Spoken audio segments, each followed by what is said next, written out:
एका दिवसात आंदोलन कसं करायचं मनोज जरांगेंचा पोलिसांना सवाल। वेळेची अट सोडून साऱ्या अटी जरांगेंना मान्य। कायदा सुव्यवस्थेचं पालन करण्याचं हमीपत्र सादर।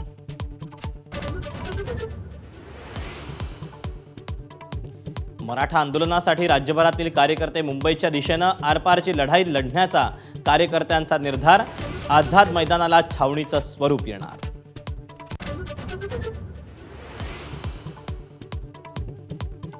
आरक्षणाचा निर्णय घेताना ओबीसीवर अन्याय होऊ देणार नाही।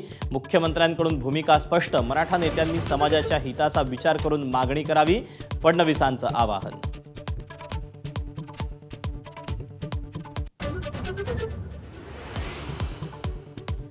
जुन्नरजवळ मराठा आंदोलकांचा मृत्यू। हृदयविकाराच्या झटक्यानं सतीश देशमुख यांचा अंत।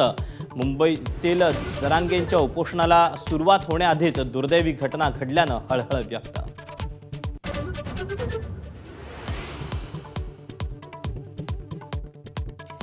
जरांगेंच्या आंदोलनाच्या पार्श्वभूमीवर ओबीसी संघटना आक्रमक। शनिवारपासून नागपूरच्या संविधान चौकात राष्ट्रीय ओबीसी महासंघ साखळी उपोषण करणार।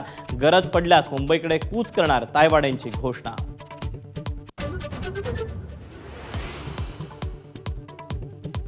शक्तीपीठ महामार्गाच्या भूसंपादनासाठीचा आदेश जारी।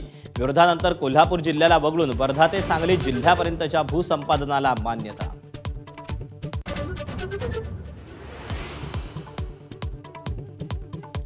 राज्यभरात अनेक ठिकाणी मुसळधार। नांदेडमध्ये पावसाचा हाहाकार, तर लातूर आणि बीडमध्येही तुफानी पाऊस।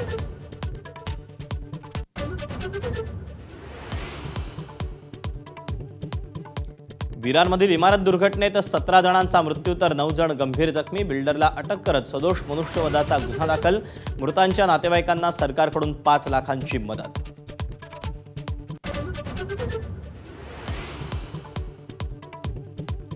प्रसिद्ध लालबागच्या राजाच्या देणगीची मोजदात। राजाला डॉलरचा हार अर्पण। जान्हवी कपूर, सिद्धार्थ मल्होत्रा आणि सचिन तेंडुलकरनं सहकुटुंब घेतलं राजाचं दर्शन।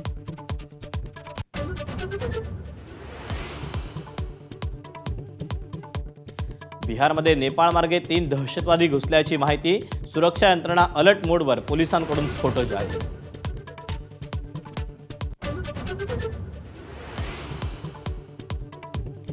जम्मू काश्मीर, हिमाचल आणि पंजाबला पुराचा मोठा फटका। वैष्णोदेवीच्या मार्गावर 41 भाविकांचा मृत्यू। 119 वर्षातील सर्वाधिक पाऊस झाल्याची नोंद।